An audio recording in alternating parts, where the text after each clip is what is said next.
Saluditos, mis queridos hermanos, ¿cómo están? Después de haberme ausentado durante 2 domingos por las diversas actividades y ocupaciones que de pronto uno tiene, no le queda tiempo para grabar, pero ya estoy nuevamente aquí con ustedes para que reflexionemos sobre este domingo 12º del tiempo ordinario, este próximo domingo que vamos a celebrar, pues, ¿verdad? Este domingo. Y el texto que se nos propone para el Evangelio es el texto de Jesús calmando la tempestad. No es Jesús caminando en las aguas, no, es el relato de Jesús calmando aquella tempestad que de pronto apareció como de la nada, de repente, sin nadie esperarla, y azotaba aquella barca. Bien, meditemos entonces en este evangelio. Solo voy a tratar de tomar algunas ideitas textuales del texto del evangelio que está en el capítulo 4 del Evangelio de San Marcos, versículo 35 al 40. Ya el relato, pues ustedes lo conocen y ustedes también lo podrán escuchar en la Santa Eucaristía. Yo solo voy a, como decirles, a mencionarles algunas líneas, algunas ideitas que nos ayuden a reflexionar sobre. La primera parte que me llama poderosamente la atención es al inicio del texto, en donde el Señor le dice a sus discípulos, vamos a la otra orilla. Y dice el relato, dejando a la gente, se lo llevaron en barca. Miren, se lo llevaron, dice. Se lo llevaron en barca. Y dice, en barca, dice, ¿cómo estaba?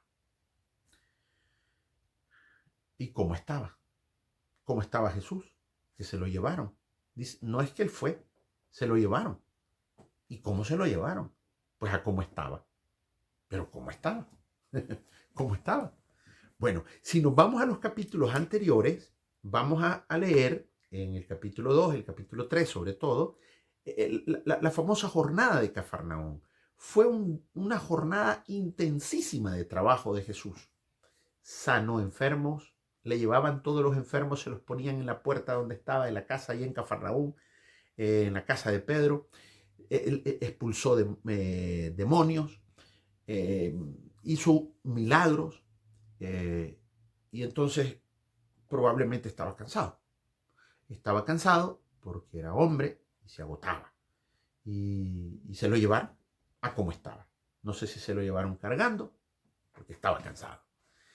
Este cansancio entonces nos ayuda a entender por qué más adelante, cuando se desata la tormenta en la barca, dice que Jesús estaba dormido. Bien, antes de llegar ahí, vámonos al mar y vámonos a la barca. El mar. En la primera lectura ustedes escucharán el texto del libro de Job, un pequeño fragmento del capítulo 38, si mi mente no me traiciona, si mi memoria no me traiciona. Sí, capítulo 38 del libro de Job. Y vale la pena decir una palabrita sobre Job. Ya todos ustedes conocen la historia de Job.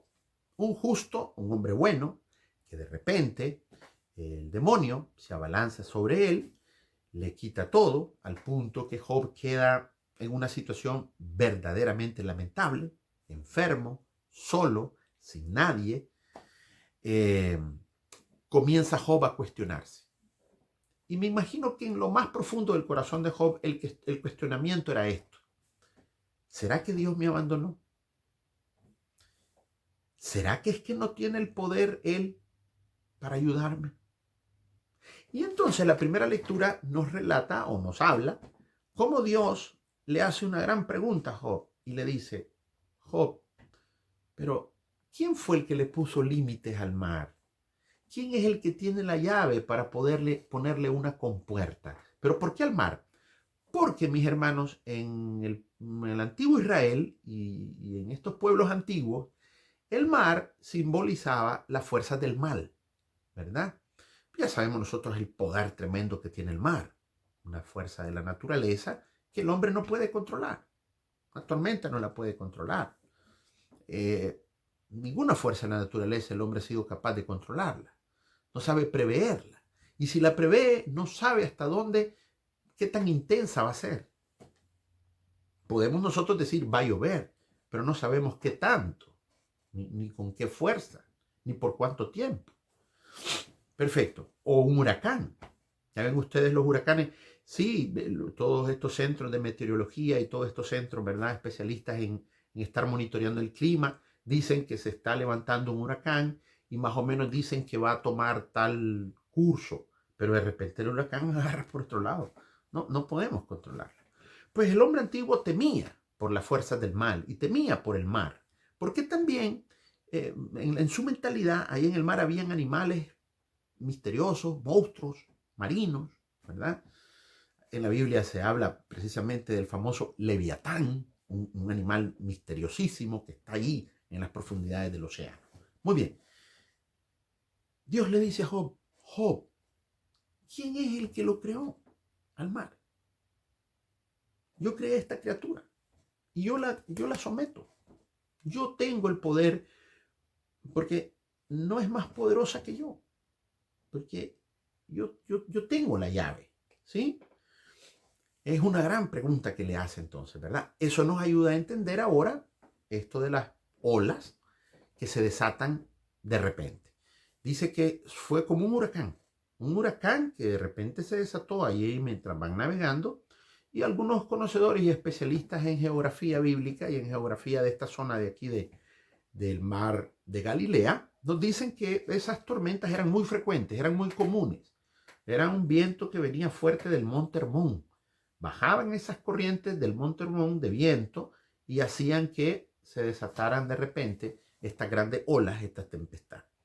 Porque, mis hermanos, el mal así es. A veces pareciera que estamos bien y de repente, de la noche a la mañana, ¡pum!, aparece un problema, aparece una situación difícil,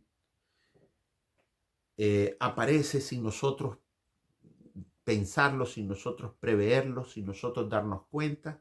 Surge un problema serio, fuerte, que parece que está hundiendo nuestra vida. Pero vamos a la barca ahora. Ya sabemos nosotros la simbología del mar y ahora nos vamos a la de la barca. Esta barca, los especialistas pues en Sagradas Escrituras siempre han interpretado que esta barca es la barca de ese famoso pescador llamado por Jesús Pedro, Simón Pedro. Es la barca de Pedro, y si es la barca de Pedro, es la iglesia. Por lo tanto, aquí tenemos la lucha entre las fuerzas del mal que quieren hundir a la iglesia. Pero también, mis hermanos, esta barquita puede simbolizar en este momento la barca de tu familia o bien la barca de tu vida. Porque estamos en una lucha, mis hermanos. En una lucha contra esas fuerzas del mal que tienen muchos rostros, que tienen muchas caras, que vienen de distintos frentes, ¿verdad? Vivimos en un mundo, mis hermanos, que pareciera que va totalmente en contra a los valores del Evangelio. Un mundo que cada vez parece que quiere luchar contra todo lo que tenga que ver con Cristo. Y no solo digo por eso a la Iglesia Católica, sino también al cristianismo en general. Vemos en nuestros países, les comento, ahorita que comenzó la Copa América, el día jueves, ¿no? Comenzó la Copa América, ahí está una gran polémica, porque unos hermanos pastores hicieron una oración y entregaron pues la copa. Y la polémica puede ser válida o no, de que si no se tiene que mezclar el fútbol con la religión, porque el fútbol es una realidad, entre comillas, llamémosla así, secular, laica, que no tiene que ver nada la religión.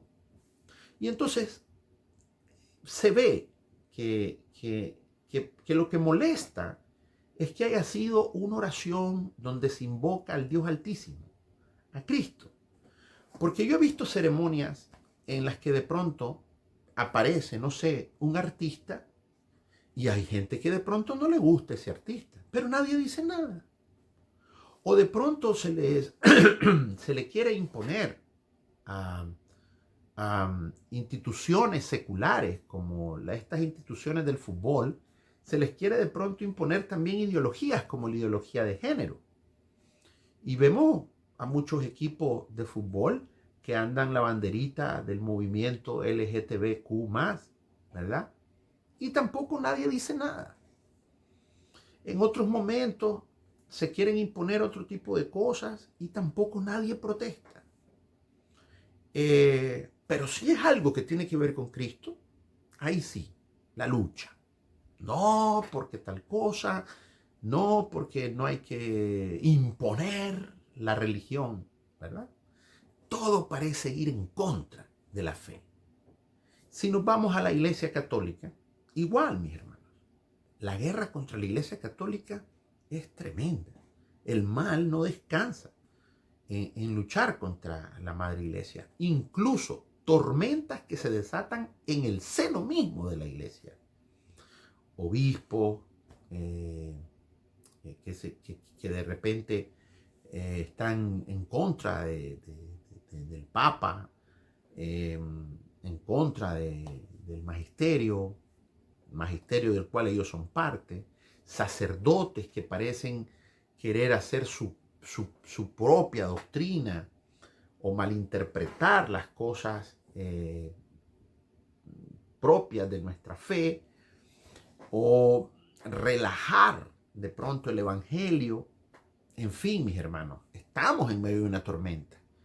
Y tu familia también sufre esta lucha, siente estos golpes de cultura de la muerte, la cultura de la muerte. Ya saben, término acuñado por el Papa San Juan Pablo II, ¿no? Que se refiere a esa fuerza precisamente contra la vida, el aborto, la eutanasia. Y hay países que en su constitución política, han puesto el aborto como un derecho. Imagínense cómo estamos. Igual en nuestra vida, el impacto de las olas que pega contra la iglesia lo siente la familia, en las escuelas, que se les quiere adoctrinar a los niños con ideología de género. Es contra los valores del evangelio. Y también este viento lo recibe, y estas olas fuertes las recibe tu propia vida, personalmente. Y nos encontramos en medio de esta tormenta. Y de pronto nos da la impresión que Jesús no está. Que Jesús parece que desapareció. Y los discípulos entonces corren a despertarlo. Dice el texto del Evangelio, mis hermanos, que él estaba dormido a popa, en la popa. La popa es la parte de atrás del barco. Estos no son barcos enormes, mis hermanos. Estos son barquitos pesqueros, modestos, sencillos. Pero en esa popa, ahí ve el timón. ¿Dónde estaba durmiendo Jesús? Cerca del timón. Él está allí. Solo basta despertarlo y él tiene el control de la nave. Y además de tener el control de la nave, porque está dormido cerca del timón, va a someter al mal. A someter al mal. Se despierta Jesús. No sé cómo pudo dormir cuando le estaban cayendo las olas, ¿verdad? Y el agua. Pero estos discípulos corren donde él y le dicen, ¿acaso no te importa que nos hundamos? ¿Qué pregunta esa? ¿Será que al Señor no le importa cómo está la historia de la humanidad ahorita? Guerra en Israel, guerra en Ucrania, terrorismo, narcotráfico. ¿Será que Jesús está dormido o nos abandonó? No, mis hermanos, Jesús está ahí. Jesús está en esta iglesia, está con esta iglesia, y está con tu familia y está con tu vida. ¿Qué es lo que necesitamos? ¿Qué es lo que nos está pasando? ¿Por qué no lo podemos ver?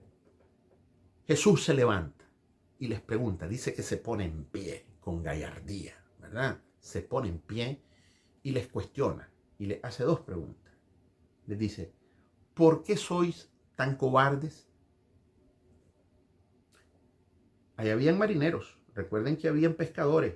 4 de sus discípulos, como mínimo, eran pescadores. Ellos ya sabían cómo luchar contra estas tormentas. Ellos sabían qué hacer en estos casos. Se les olvidó que eran pescadores. Pareciera como que si fue la primera tormenta que ellos enfrentaban. Pero bueno, pero inmediatamente después de esa pregunta le hace otra. ¿Por qué no tenéis fe? Le dijo exactamente, les dice Jesús, ¿aún no tenéis fe? Pregunta, ¿es que no tenéis fe? Y ahí está, la causa de la cobardía, la causa de nuestro miedo es que vamos perdiendo la fe, perdemos la confianza. Y cuando nosotros perdemos la confianza, no vemos que Jesús está ahí. No nos damos cuenta, no nos percatamos que Jesús está con nosotros. Y Jesús está contigo, mi hermano. Y Jesús se pone de pie y somete. Miren las palabras que usa Jesús. Le dice a la tormenta. Miren lo que le dice a esta gran tempestad. Le dice, silencio, cállate. Es que el mal hace mucha bulla. El mal es ruidoso. El mal hace mucho ruido. Mucho ruido. Silencio, cállate. Lo que le decía a los demonios cuando querían pronunciar su nombre. Los increpaba y los callaba. Mis hermanos, qué mensaje más bello. Qué mensaje para que recuperemos nosotros la confianza. Para que pongamos nuestra fe en el Señor. Para que sepamos que Él está con nosotros. Y Él se manifiesta entonces como ese mismo Dios poderoso que se le manifestó a Job. Como ese Dios que le dijo, yo soy el que tengo el control. Yo soy el que puede ponerle cerrojos al mar. Ponerle límites al mal. Yo soy el que digo, hasta aquí nomás. Y esa es la confianza y la fe que tenemos nosotros que tener en Él entonces. ¿Verdad, mis hermanos? Así que, ánimo, tengamos fe. Confiemos, llenémonos de paz y llenémonos de fe al celebrar todos juntos la Eucaristía este próximo domingo. Y para los que van allá a las iglesias, a las parroquias donde yo estoy celebrando, pues un saludito a todos ustedes y que disfrutemos del banquete eucarístico que también es nuestra fuerza para recuperar la fe y las fuerzas. Que Dios me los bendiga, mis hermanos.